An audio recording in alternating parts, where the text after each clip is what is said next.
Radio Taïwan International, les joies de l'éco-construction. Bonjour à toutes et à tous, bienvenue dans ce nouvel épisode des joies de l'éco-construction. Aujourd'hui, je vais vous présenter Into the Gap. C'est une initiative de Wei Long, surnommé Andrew, qui habite dans la ville de Taichung. Après avoir repéré cette initiative sur les réseaux sociaux, j'ai profité d'un déplacement sur la côte ouest de Taïwan il y a quelques mois pour rencontrer Andrew et visiter les deux principaux lieux où se déroulent les projets d'Into the Gap. L'un se situe en pleine ville de Taichung, près de la station Tanzi. C'est un espace très verdoyant, presque un miracle en zone urbaine. L'autre, c'est une vieille maison réhabilitée dans la montagne à Taxueshan. Ces deux endroits sont les lieux où Andrew a mis en pratique, avec d'autres personnes bien sûr, de nouvelles manières de vivre. Tout est parti d'une prise de conscience. Into the Gap, ça vient de l'expression gap year, qui signifie en anglais année sabbatique. Après avoir réhabilité la vieille maison dans la montagne, j'y ai accueilli de nombreux volontaires pour en prendre soin, et il y avait d'ailleurs beaucoup de Français. Je me suis rendu compte que de nombreux backpackers sont en fait des médecins, des avocats ou des jeunes qui ont fait des études. Je me suis demandé, pourquoi prennent-ils une année sabbatique ? En fait, j'ai réalisé que ce qu'ils cherchent, c'est quelque chose que l'argent ne peut pas acheter. Et surtout, quelque chose qu'on ne peut pas obtenir quand on passe sa vie à travailler. Ils cherchent les possibilités d'autres modes de vie. Ils explorent les alternatives. Ça m'a fait cogiter et évoluer sur le plan personnel. Je trouve qu'une année sabbatique, c'est très important. Ça permet de s'arrêter et de réfléchir avant d'agir. On ne peut pas changer de direction ou de mode de vie si l'on ne prend pas le temps de s'arrêter un moment pour prendre du recul. Avec le Covid, certaines personnes se sont peut-être rendues compte que c'était une opportunité pour se poser la question d'un changement de mode de vie. Personnellement, je pense que si l'on arrête de penser que la priorité numéro 1 doit être de gagner de l'argent, et si l'on se rapproche de la nature, on peut travailler vers un avenir meilleur et plus durable. Autrefois, Andrew a travaillé en tant qu'ingénieur au Canada, puis est retourné à Taïwan pour gérer une guest house. Une série d'incidents dans sa famille natale l'ont fait plonger dans la déprime. Il a alors décidé de faire une pause en réhabilitant la vieille maison de son père dans la montagne.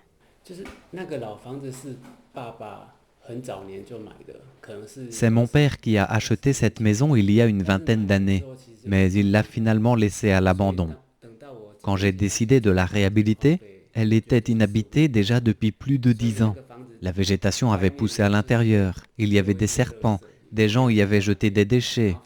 Ça m'a demandé beaucoup d'énergie de la réhabiliter tout seul, mais je l'ai fait petit à petit. Puis j'ai commencé à y habiter et je me suis demandé pourquoi elle était si confortable. Je pensais qu'il fallait que j'installe un chauffage et l'air conditionné, mais en fait, je n'en avais pas besoin, même pas d'un ventilateur.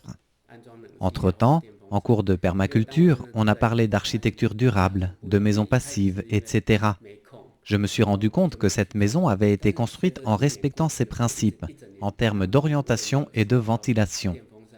Autrefois, il y a 70 ans, quand cette maison a été construite, les gens n'avaient pas de chauffage électrique ni d'air conditionné, donc avant de construire, ils pensaient à tout. Le résultat, c'est que, bien que cette maison ait été construite il y a longtemps, son design et les matériaux font qu'elle est toujours confortable de nos jours. Même quand il pleut beaucoup, il ne fait pas trop humide à l'intérieur. Les murs sont en briques et il y a un enduit à la chaux qui contribue à réguler le niveau d'humidité. La base de Into the Gap à Taxueshan dans la montagne, c'est vraiment mon endroit préféré. Les épreuves familiales vécues par Andrew et le fait d'habiter quelque temps tout seul dans la montagne lui ont fait reconsidérer la manière dont il envisageait la vie.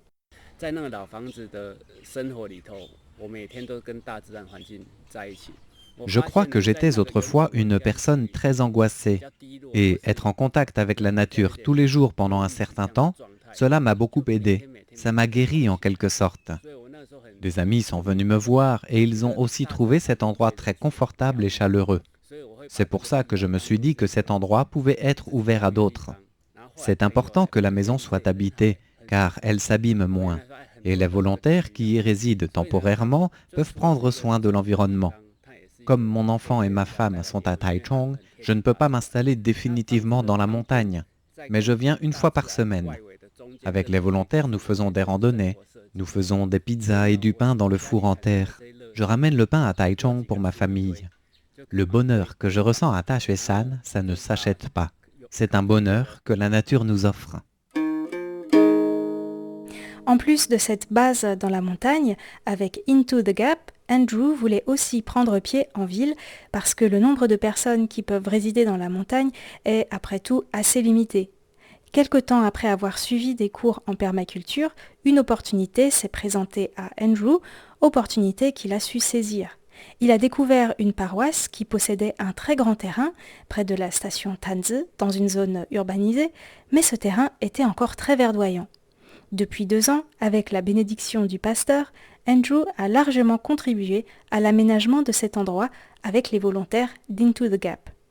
Cette paroisse possède un café-restaurant qui s'appelle Eden Café, et je dois dire que le nom est assez bien trouvé car il se situe effectivement dans un magnifique jardin au bord d'un étang où poussent des lotus.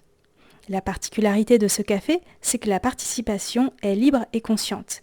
Il n'y a pas de prix affiché sur le menu, on paye en fonction de ses moyens et du soutien que l'on souhaite apporter à ce lieu. Au-dessus du café, il y a l'église qui se transforme aussi parfois en salle d'études pour les enfants qui ont des difficultés scolaires. Into the Gap a d'abord mis en place des jardins collectifs appelés la Joyeuse Ferme, Kaixing Nongchang. Vu du ciel, le design de ces potagers ressemble à une feuille d'arbre géante, les nervures étant les chemins entre les potagers. Entre les nervures, chaque lopin de terre peut être géré par plusieurs personnes, qui ont créé entre elles un groupe sur le réseau social Line. Ainsi, si l'un des lopins de terre est mal géré, Andrew peut envoyer un message au groupe et les membres peuvent venir voir ce qui se passe et régler le problème le cas échéant. Derrière ces potagers, il y a des rizières et en arrière-plan, de grands immeubles. Vous pouvez le voir sur les photos publiées sur le site de RTI. On a vraiment l'impression de se trouver à la frontière entre la ville et la campagne. En tout cas, ce coin de verdure est de plus en plus apprécié par les habitants du quartier qui vivent dans les tours voisines, car c'est un lieu ouvert à tous, même si l'on n'a pas de lien avec la paroisse. Into the Gap a aussi construit un très joli poulailler en bois. Ce fut l'occasion pour Andrew de faire la connaissance de nouveaux volontaires. Les poules, quant à elles, en plus de pondre des œufs, sont un accélérateur du cycle compostage terre-nourriture. En effet, les poules se nourrissent de nos restes et leurs excréments permettent aux plantes de mieux pousser. Andrew a même réalisé un panneau explicatif pour que chacun puisse prendre conscience de cela. Au début de cette année 2022, Into the Gap a mis en place une mare en forme de cœur. Le design est assez complexe. L'eau provient d'un ruisseau qui coule près du terrain, mais comme elle n'est pas propre, elle passe par un système de filtrage naturel, fait de pierres et de plantes aquatiques. Après un passage par la mare, l'eau retourne dans le ruisseau. C'est une manière de retenir l'eau plus longtemps sur le terrain. En plus de toute la biodiversité que cette mare apporte, comme elle est en forme de cœur, elle attire les amoureux qui viennent se prendre en photo. En son centre, il y a une partie un peu plus profonde et l'objectif d'Andrew, c'est d'en faire aussi une sorte de piscine lorsque le système de filtrage de l'eau aura suffisamment fait ses preuves. Pour le moment, c'est encore en phase expérimentale. Comment vérifier la qualité de l'eau ? Des tests seront effectués prochainement à l'entrée et à la sortie. Mais il y a aussi une manière empirique d'évaluer la qualité de l'eau en observant la couleur des racines des plantes aquatiques qui flottent sur l'eau. Il y a encore quelques ajustements à faire ces prochains mois et Andrew va y travailler avec les volontaires. Il y a fort à parier que le jour où l'on pourra se baigner dans cette mare, les enfants seront très contents. D'ailleurs, ils s'amusent déjà avec le petit pont flottant construit par Into the Gap. Il fallait séparer les lotus et les jacinthes d'eau pour ne pas qu'ils s'étendent dans tout le bassin. L'un des principes de permaculture étant faire du problème une solution, Andrew a trouvé cette idée de pont flottant qui est inspirée de ce qui se fait dans les élevages en pisciculture à Taïwan. En tout cas, c'est marrant, on a l'impression de marcher sur l'eau, un peu comme Moïse traversant la mer Rouge. Je laisse Andrew nous en dire plus sur cet endroit.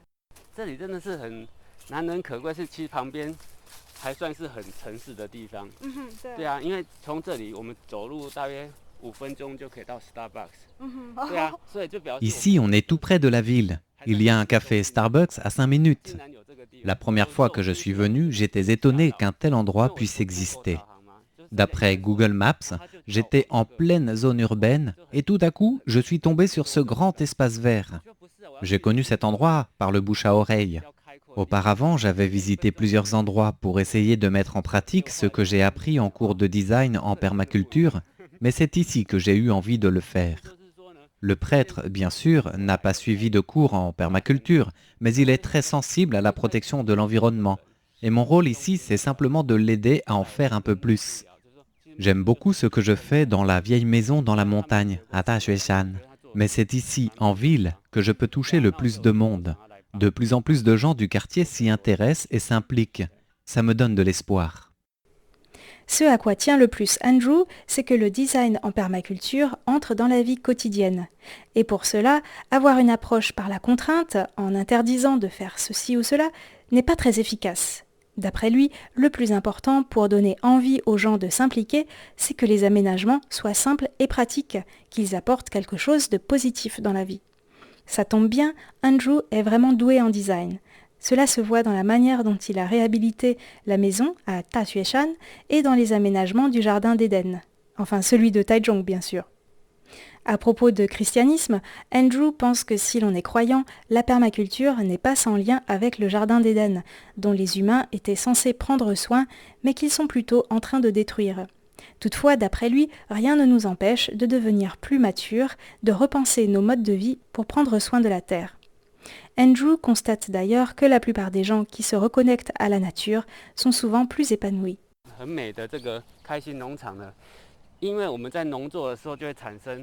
On arrive à la joyeuse ferme, Kaixing Nongchang.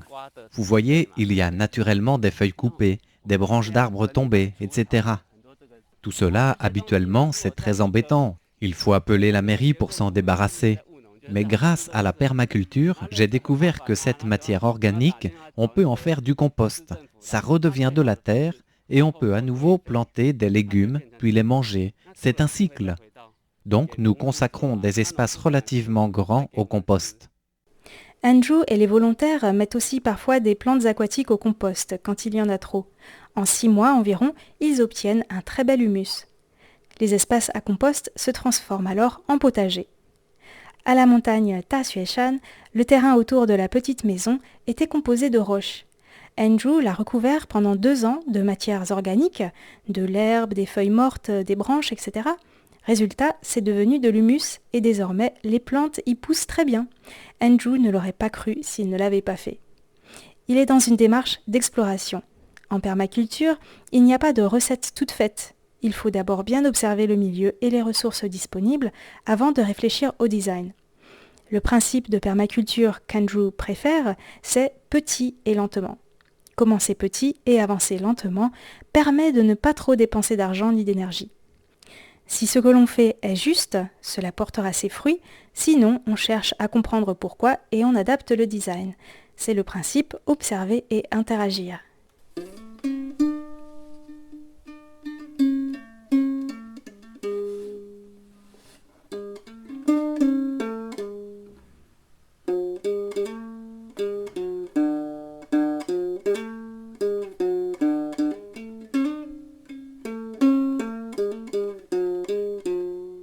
Après vous avoir présenté aujourd'hui les initiatives concrètes d'Into the Gap, la semaine prochaine, Andrew parlera des aspects sociétaux et philosophiques.